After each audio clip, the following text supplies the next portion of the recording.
বারবার প্রচারে গিয়ে বিক্ষোভের মুখে বনগাঁ উত্তরের বিজেপি প্রার্থী এবং বিদায়ী বিধায়ক অশোক কীর্তনিয়া গতকালকের পর আজ সকালে বনগাঁর ১৩ নম্বর ওয়ার্ডে প্রচারে গিয়ে বাধার মুখে পড়লেন বিজেপি প্রার্থী।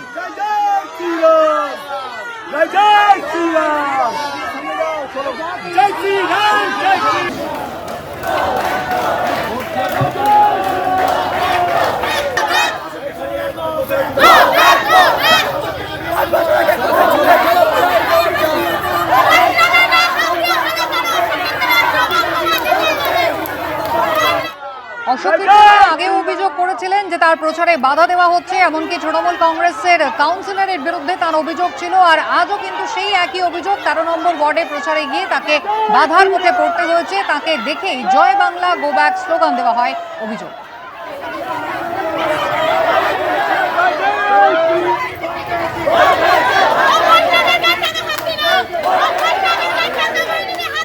যখন আজকে আমাদের বিধায়কের কাছে গেলাম, যে শুনতে চাইলাম যে আপনি তো এত 5 বছর আমাদের ভয়ে একটাই তো জয়যুক্ত হয়েছেন, যে আমাদের কথা শুনুন, যে আপনি কতদিন দেখতে পাইনি কেন? পেছন থেকে হট করে ওনার একটা ধাক্কা দিচ্ছে,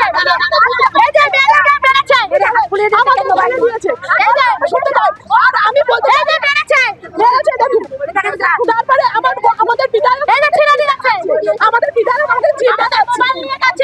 5 বছর বিধায়ক আপনি কোথায় ছিলেন? আপনার তো মুভি দেখিনি, সাধারণ মানুষের পাশে তো 5 বছর আপনি দাঁড়াননি।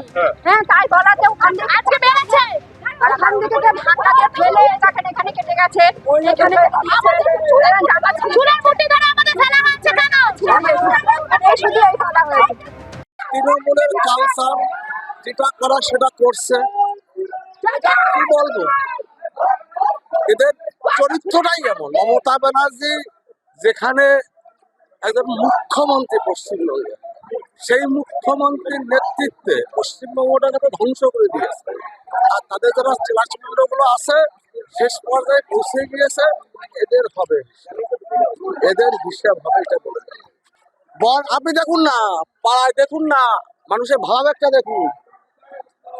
শিক্ষিত পল্লী হাই রাইজ বিল্ডিং আছে, তাদের ভাব একটা দেখুন। ভাব দেখলে আপনার অনুভব করতে হবে। নির্বাচন কমিশনের দায়িত্ব আছে, তো নির্বাচন কমিশন আছে, তারা দেখছে। বন্যায় ভোট হতে গেলে তৃণমূলের গুন্ডাগুলোকে জেলে দিতে হবে।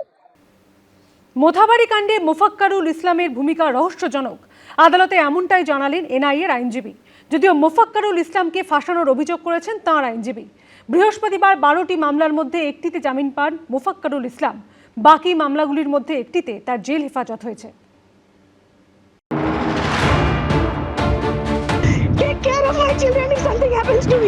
ঘন্টার পর ঘন্টা বিডিও অফিসে বিচারকদের আটকে রাখা, রাস্তায় তাদের গাড়িতে হামলা। মালদার মোথাবাড়ির এই ভয়ঙ্কর ঘটনায় ধৃত 49 জনকে বৃহস্পতিবার তোলা হয় এনআইএর বিশেষ আদালতে, যার মধ্যে ছিলেন মোফাক্কারুল ইসলামও। বৃহস্পতিবার শুনানিতে এনআইএর আইনজীবী বলেন, মোফাক্কারুল ইসলামের ভূমিকা রহস্যজনক, তাকে জেরার প্রয়োজনীয়তা আছে। মোফাক্কারুল ইসলাম তিনি একজন অ্যাডভোকেট, এবং তিনি যে বক্তৃতা দিয়েছিলেন ওনার অ্যাডভোকেটরা বলেছেন যে এটা ঠিক হয়নি। বিচারকদের ওপর আক্রমণের রাতে বিশাল জমায়েতের সময় একটি ভাইরাল ভিডিওতে দেখা যায় এই মোফাক্কারুলের পাশেই দাঁড়িয়েছিলেন অতিরিক্ত জেলা শাসক এবং অতিরিক্ত পুলিশ সুপার। মোফাক্কারুলের কথায় বিক্ষোভকারীদের সঙ্গে কার্যত রফা করছিলেন তারা। এখানে আমাদের এডিএম সাহেব আর এসপি সাহেব আছে, আর একটা চাপাচাপি করে কি রেজাল্ট বের হলো শুনবি না নাকি তোরা? ভাইরাল আরেকটি অডিও ক্লিপে শোনা যায় মালদার যদুপুরে অবরোধ তোলার জন্য মোফাক্কারুলকে অনুরোধ করছেন এক পুলিশ কর্মী। হ্যালো, হ্যাঁ মোফাক্কারুল সাহেব আছেন? বলছি সুজাপুরে যেটা তো মিটমাট হলো, এবার যদুপুরের লোকজনের আপনার প্রতি অগাধ বিশ্বাস, এবং ওনারা আপনার কথা শোনার পরেই ওনারা রাস্তা অবরোধ তুলবেন। একটু কাইন্ডলি কথা বলে নিন ওনাদের সাথে। বৃহস্পতিবার আদালতে মোফাক্কারুল ইসলামের আইনজীবী ইমতিয়াজ আহমেদ সওয়াল করেন, রাজনৈতিক নেতাদের ছেড়ে মোফাক্কারুল ইসলামকে ফাঁসানো হচ্ছে। বিক্ষোভ তোলার জন্য সরকারি অফিসাররা অনুরোধ করেছিলেন, সেই মতো বিক্ষোভ তুলতে বলার জন্য তিনি আবেদন জানান।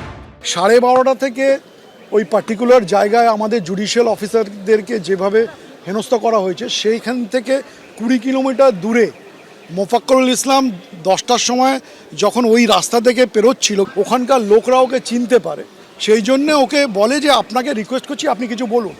মোথাবাড়ির এই ঘটনায় ধৃতদের মধ্যে রয়েছেন আইএসএফ প্রার্থী মৌলানা শাহজাহান আলী। বৃহস্পতিবার মামলা শুনানিতে আইএসএফের আইনজীবী অভিযোগ করেন, অশান্তির ঘটনায় তৃণমূলের কাউন্সিলর সহ অন্যরা থাকলেও তাদের গ্রেফতার করা হয়নি। মথাবাড়ি এলাকার স্থানীয় হচ্ছে যে তৃণমূলের কাউন্সিলররাও ওখানে ছিলেন, যারা হচ্ছে যে এই মবের সঙ্গে ছিল, তারা ঘোষণা করছিল তাদেরকে এনআইএ হচ্ছে নির্দিষ্ট করে বুক করছে না। ছাড়া যারা হচ্ছে যে বিরোধী, বিশেষ করে বামপন্থী আইএসএফ, সেই ধরনের হচ্ছে যে ক্যান্ডিডেটদেরকেও হচ্ছে ছাড়ছে না, অ্যারেস্ট করছে, যদিও ক্যান্ডিডেট হচ্ছে যে ওই স্পটে ছিল না। আমাদের দল দেখবে কোনো কিছু চাপিয়ে দিয়ে নির্বাচনে শক্তি প্রয়োগ করে, ক্ষমতা প্রয়োগ করে নির্বাচনে যদি জেতার চেষ্টা হয়, আমি বারবার বলছি বাংলার মানুষ প্রতিরোধ করবে। মানুষ তার নিরপেক্ষ রায় দেবে, মানুষ তার পবিত্র ভোটাধিকার প্রয়োগ করবে, সেখানে যা রায় হবে মাথা পেতে সবাই নেবে, এটাই গণতন্ত্রের নিয়ম। বৃহস্পতিবার আদালতে তোলা হলে মুফাক্করুল ইসলামদের বিরুদ্ধে স্লোগান দেন আইনজীবীদের একাংশ। আবির দত্ত ও রুমা পালের রিপোর্ট, এবিপি আনন্দ। নন্দীগ্রামের দুবারের তৃণমূল বিধায়ক, বর্তমানে পাঁশকুড়া পশ্চিমের বিদায়ী বিধায়ক, কিন্তু এখন আর দল তার খোঁজ নেয় না। এবিপি আনন্দকে দেওয়া সাক্ষাৎকারে নন্দীগ্রাম আন্দোলনের সন্তানহারা ফিরোজা বিবির গলায় এক রাশ অভিমান। নন্দীগ্রাম আন্দোলনের সময় খবরের শিরোনামে উঠে এসেছিলেন শহীদের মা ফিরোজা বিবি। নন্দীগ্রাম আন্দোলন চলাকালীন মৃত্যু হয়েছিল তার ছোট ছেলের। তৎকালীন বিরোধী দল, বর্তমানে শাসক দল, ফিরোজা বিবিকে শহীদের মা আখ্যা দিয়ে তাকে নির্বাচনেও প্রতিদ্বন্দ্বিতা করিয়েছিলেন এখান থেকে 2009 লোকসভা ভোটের আগে, এবং সেই উপনির্বাচনে তিনি জয়ী হন। আপনি প্রত্যক্ষ রাজনীতি করেন এখন? আর এখন আমি কাজ শেষ হয়ে গেছে, আমার সময় ফুরিয়ে গেছে। আমি তো তখন টিকিটও চাইনি আর দাঁড়াতেও চাইনি। আমাকে তখন দল ভালো মনে করে ছেলে দিয়েছিল, আমি সসম্মানে উত্তীর্ণ হয়েছিলাম। তারপরে আমাকে আবার পাঁশকুড়াতে পাঠালেন 16 সালে। পাঁশকুড়ার সেই টিকিট চাইনি আমি, তাতেও দিলেন। 2016-তে দিয়ে তারপরে আবার 2021-এও দিলেন। তারপর 2026 যা পড়লো, তার একেবারে আমি অচল হয়ে গেলাম। আর দলেরও কোনো যোগাযোগ নেই, আর আমার কোনো কদরই নেই। এখন এই যে আপনি অসুস্থ অবস্থায় রয়েছেন, এখন দেখভাল করে দল? দল এমন দেখভাল করে যে খোঁজ খবর নেয়নি। মানে আপনার সম্পর্কে জিজ্ঞাসাও করে না কেমন আছেন না আছেন? না, কে জিজ্ঞেস করবো? আপনার এখন হাঁটতেও কষ্ট হয় নাকি? হ্যাঁ, আমি তো যেতে হাঁটি, ওয়াকার নিয়ে হাঁটি।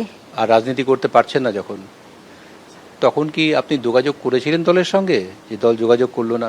আমি মানে সরাসরি দিদির কাছে যেতে পারিনি, তবে নেতৃত্বদের কাছে গেছি। ওনারা বলেছেন তুমি দিদির সঙ্গে কথা বলো। আমি তো দিদির কাছে যেতে পারছি না, দিদির কাছে বারে বারে চিঠি দিয়েছি, তার কোনো উত্তর নেই। এখানে নন্দীগ্রামেও তো তৃণমূল কংগ্রেস আছে, তারাও খবর নেয় না? না। আপনার এটাকে পীড়া দেয় না, কষ্ট দেয় না, যে যাদের জন্য আপনি এতটা করলেন, ছেলেও হারালো, ওরা একসময় আপনাকে খুব গুরুত্ব দিল, আজকে একেবারে ভুলে গেল? আর পীড়া দিলেও করবো কি, আমার ভাগ্যে ছিল। হসপিটালে থেকে এলাম, কোনো খোঁজ খবর নেই দলের। এখন আপনার কি কখনো মনে হয় যে সেই সময় তৃণমূল করে যাওয়া, এই সমস্ত করাটা সেই সময় ভুল ছিল? আজকের দিনে দাঁড়িয়ে মনে হয় সে সময় ভুল ছিল না। সে সময় জমি জায়গা বাঁচানোর জন্য মানুষ বেরিয়েছিল, আমিও বেরিয়েছি তখন। যে সম্মান, যে সহযোগিতা যা পাওয়া উচিত ছিল এই সময়ে এসে, অসুস্থ অবস্থায় এসে, সেইটা আর পাওয়া গেল না। আমার দরকারও নেই কিছু, আর কি বলবো। আপনার অভিমান হয়েছে? না না, কারোর সঙ্গে অভিমান করে কি মাটিতে হাত ঢেলে খাওয়া যায়? আমার অভিমান ভাঙাবে কে? এবিপি আনন্দ, এগিয়ে থাকে, এগিয়ে রাখে।